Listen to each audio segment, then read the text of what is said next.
Francë, Gjermania apo Britania e Madhe, po në rastin konkret se nga aleatët e NATO-s në Europë vetëm ne duhet sikur jemi hapur për çdo gjë krah Shtetet Bashkuara të Amerikës.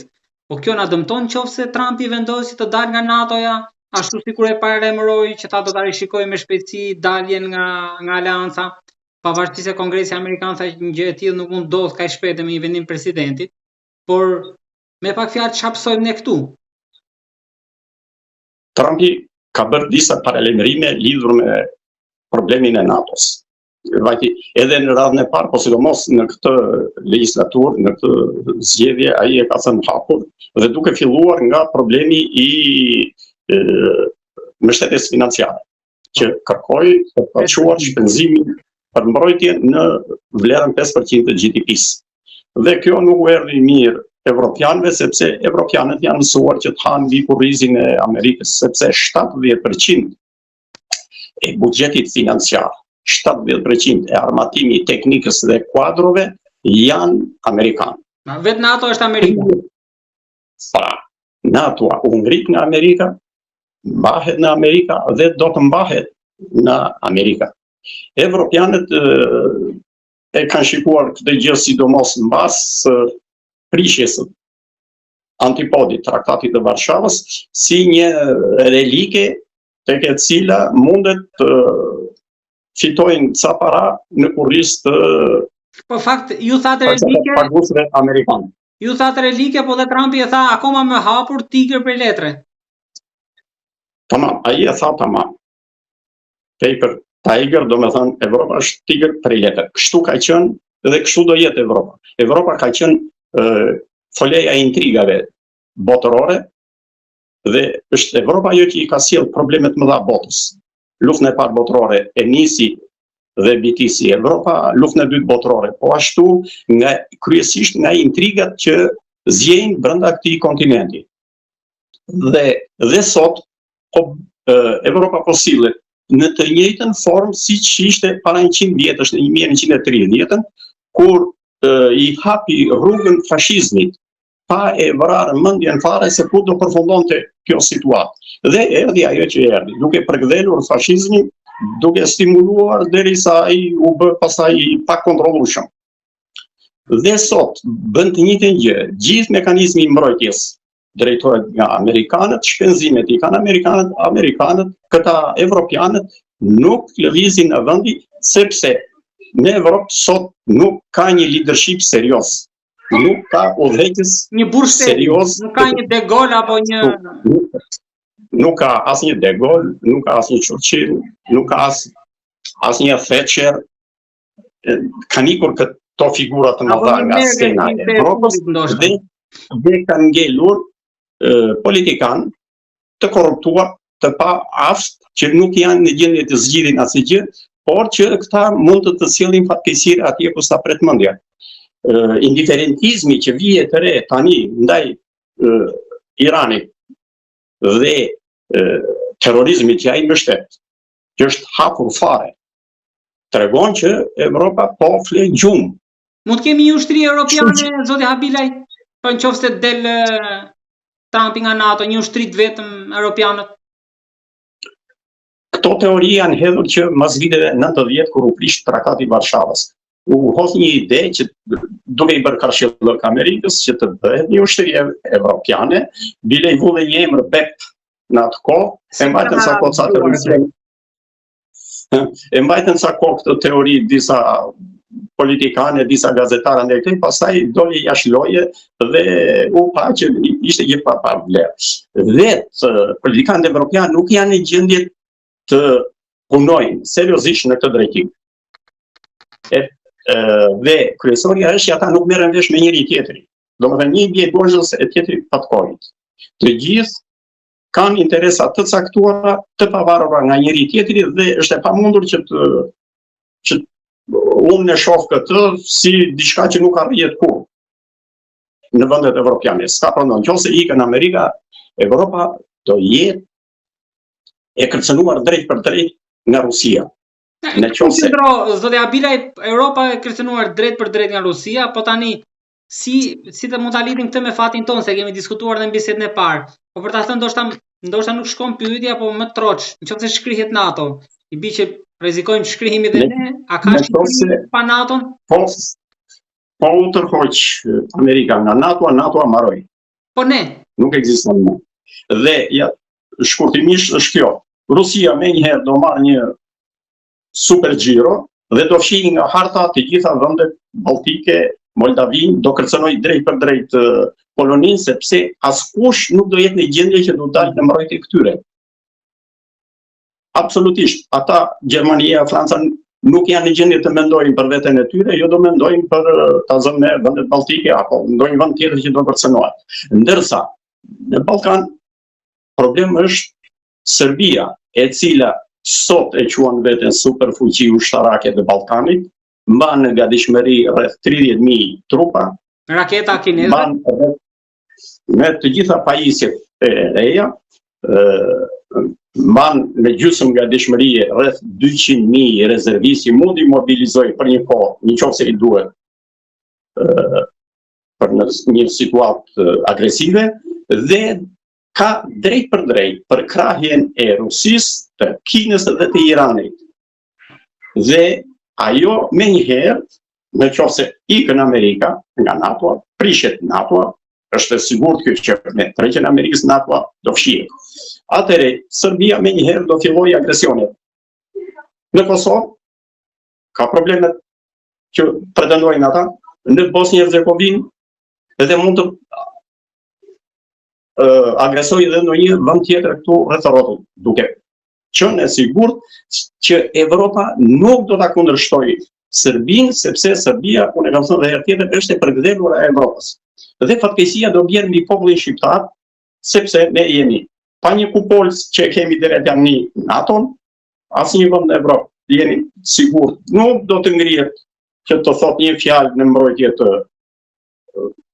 popullit shqiptar apo për Bosnjë-Hercegovinë ose me Kroacinë nëse do përplaset Serbia.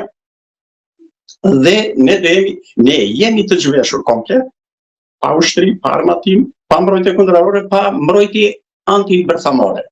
Pra, është ajo që tha Miloševiqi që me një skuadër gjatarash mund vinë Durrës. Po, këtë punë ata mund ta bëjnë kështu. Ky është një skenar që parashikon Serbia. Edhe këtë është ajo mezi pret nëse do prishet NATO-a. Mezi pret ajo Rusia, Kina dhe Irani. Se edhe Irani do marrë fuxhu të madh dhe do ta mbushi Evropën me skuadristë në terroristë. Për këtë Evropa nuk i bëret më një parë. Për agentët e fjetur brenda që mund t'i reaktivizoj. Po, dhe ne tani duke qenë vend i vogël, i çarmatosur nga të gjitha drejtimet, për ne vihet në pikë pyetje ekzistenca si kom. Por kjo nuk do të arrijë. Se edhe sikur të prishet NATO, të jemi të sigurt, Amerika nuk heq dorë nga Shqipëria. Do ta ketë vazhdimisht në mbrojtje. Do ta ketë në mbrojtje. Jemi dhe kush ka mbrojtjen e Amerikës është, domethënë, i friksuar dhe do rri larg. Edhe Serbia, duke ditur që me Kosovën dhe Shqipërinë apo Kroacinë jemi nën tutelën e Amerikës, nuk do guxoj jo vetëm Serbia, po as Rusia të bëj incidente në Ballkan. Kështu që ne mbrojtjen e Amerikës do ta kemi. Edhe pa NATO. Mos e diskutoj. Bile mbrojtja më efektive mund të jetë vetëm amerikane dhe është më e sigurt. Njëkohësisht kemi dhe aleatin tjetër klasik e strategjik, që është Turqia. Këto dy vende, Turqia sot bën ligjin në NATO, se është krahu i armatosur më i fuqishëm. Domethënë, këto vendet e Ballkanit si llogaritë fare ajo. Kështu që ne e kemi këtë siguri dhe s'kemi pse të kemi frikë. Largimi, shkatërrimi i NATO-s nuk do thot asgjë për neve, sepse kemi këto dy alianca që nuk do të guxojë njeri që të na preki. Zotja Bile, kam një pyetje të po.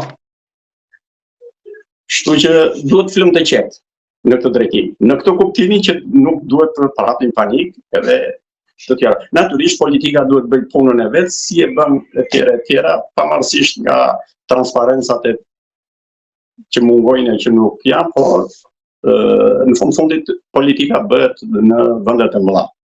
Nëse na vjen radha, ne jemi të vegjël.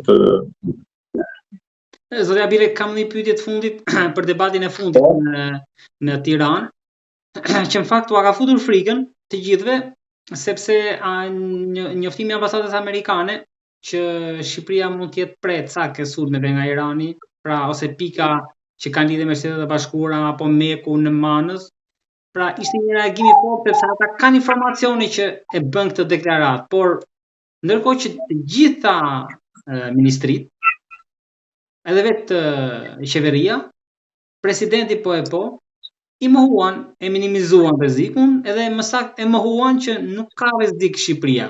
Tani, ju si mendoni, duhet besuar më shumë ambasada e SBA-s, apo duhet besuar institucionet shqiptare që thonë që nuk ka rrezik fare nga kjo punë? Këtë besojmë. Një qytetar i tillë që neve na dëgjon edhe ka besim, sepse ju në fakt parashikut edhe si do shkojë lufta në lindjen e mesme në Iran, kështu që